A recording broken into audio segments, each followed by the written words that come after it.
আসসালামু আলাইকুম। এই গরমে আবারও চালু হতে যাচ্ছে এবছর থেকে মর্নিং ক্লাস। তো তোমরা দেখতে পাচ্ছ দৈনিক শিক্ষা ডট কমের একটা প্রতিবেদনে বলা হচ্ছে প্রচণ্ড গরমে প্রাথমিক বিদ্যালয়ের সময়সূচি পরিবর্তন করে বেলা 12টার মধ্যে বিরতিহীনভাবে ক্লাস চালানোর আহ্বান জানিয়েছে বাংলাদেশ প্রাথমিক শিক্ষক সমিতি।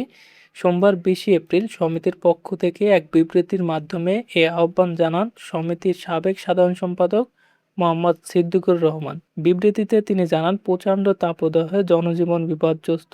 এমত অবস্থায় শিশুদের তাপের প্রচণ্ডতা বৃদ্ধির আগেই বিদ্যালয়ের গমনের বিষয়টি জরুরিভাবে সিদ্ধান্ত নেওয়া প্রয়োজন।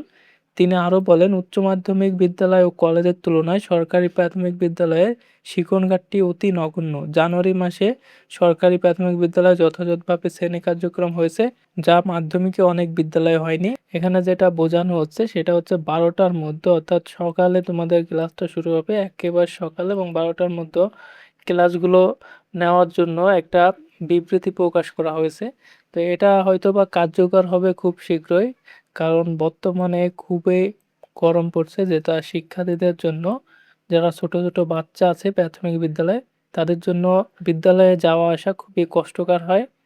যদি সকালে ক্লাসগুলো না হয়, 12টার মধ্যে শেষ করা হয়, সেক্ষেত্রে আশা করি তাদের জন্য ভালো হবে। তো এই ছিল আমাদের আজকের আপডেট। ভিডিওটি ভালো লাগলে অবশ্যই একটা লাইক দিবে এবং শিক্ষা বিষয়ক সকল তথ্য পাওয়ার জন্য চ্যানেলটি সাবস্ক্রাইব করে রাখবে।